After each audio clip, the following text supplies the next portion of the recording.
What's up, Saber folks? Today I'm here to talk to you briefly about how to begin the process of doing acrobatics and falls and rolls with a lightsaber.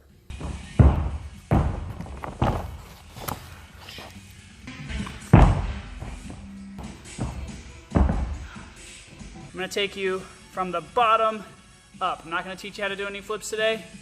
Just little things that you can do even if you're somebody who is not at all flips or fit oriented, how to begin the process so you can get some kind of ground level understanding of what needs to be done with a lightsaber. I've had a lot of people ask me about doing flips with lightsabers, and it's complex. I mean, the flip is the complex part. The lightsaber is just, honestly, it's a fear thing and a getting used to thing, how your weight is distributed and things of that nature. But I just thought I'd give a quick little video about my experiences and sort of how I would advise somebody to get started with it if that's something that they're open to. So the first thing I would tell you before anything else is to, unfortunately, drop the lightsaber. That would be number one. The idea of doing something with minimal to no training with a metal object that's usually very expensive next to you is probably not in your best interest. So what we're going to start with is basically a forward roll, right? A lot of people have seen me do a front flip in a lot of my videos that I've done. That takes time, especially at the heights that you're doing it. Step one is getting comfortable being inverted. So there's a couple ways forward rolls and backward rolls now. Not everybody has access to a gym or has access to cheese mats, but what you do have access to is a couch. You probably have some cushions, things of that nature that you can practice this on. Now, what a forward roll looks like on the ground, a lot of people are concerned about their neck. If I'm doing it as if I had never done this before, what I would have you do, regardless of your level, is to get into sort of a baby crawl position, and I'd have you put your head to the floor just so you can get, if this is scary for you, then this is where you start. And then you pull out of it, and you're just going to do that until you get not tired or scared of it. The next thing about a forward roll, which not everyone understands, is that you do not touch your head to the ground if you can help it, or your neck to the ground. You actually want to make contact with your shoulders and your scapula. As you pull your chin to your chest, also very important for safety in any flip, acrobatic move you do.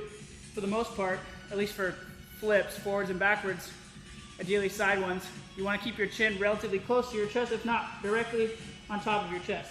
And what happens is, I'm going to put my head where it would be, and I'm going to skip it, and I'm going to push. And that's just a basic forward roll. Now, if you're too scared to do that on the floor, not everybody has a cheese mat, but if you can imagine this is your couch, this could be like your armrest, that could be the main part of the couch. You can do this on right and left side of the couch.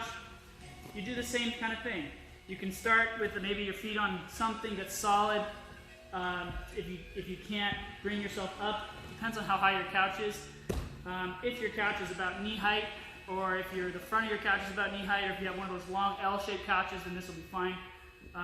What you're going to do is you're going to do the same exact thing. You're going to put your head, I would do this first if you're scared of everything and you're not a physical person, just to get in the habit of going upside down. That's what I would do. From there, chin to your chest, you're going to, if you have your feet on something, great. If not, you need to push with your arms. That's something lots of my older students or younger students seem to forget. You push through the shoulders, make sure that there's enough room to get onto your shoulder blades. Your aim is not to land on your neck, your aim is not to land on your head. So that's basically how to start with a forward roll. I would not pick up the saber immediately. I may even use a blade. I might even just use a blade just to practice this. You can start, if you really want to get into it, put the blade on maybe the ground or the cushions that you have set up. Make sure you're doing everything to your ability.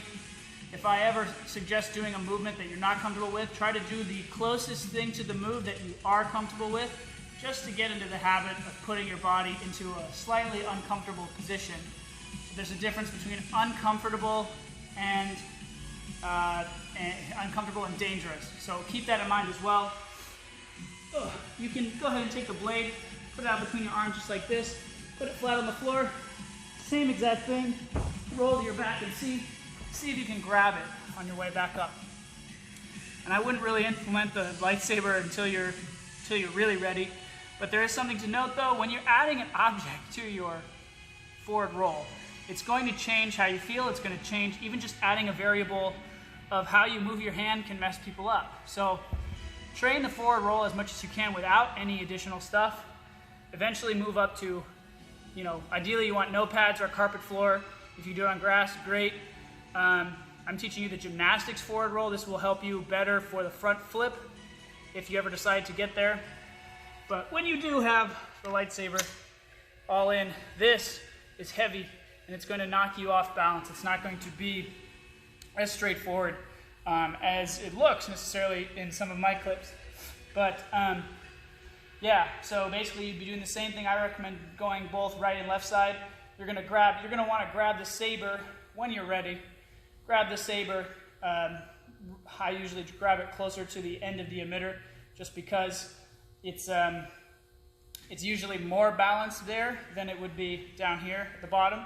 So I try to balance that out. Sometimes if I'm trying something I'm scared of, I'll actually grab it in like where it's the most balanced, which is usually right above the emitter in my case. So this is a 26, 28 inch blade, I think, so something to note.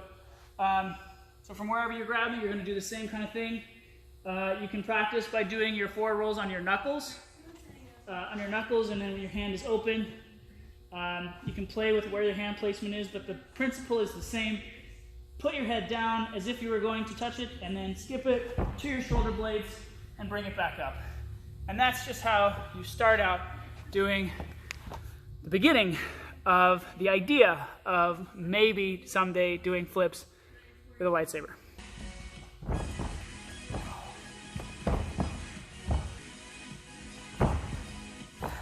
And with that said, guys, go ahead and keep training, and see you guys next time.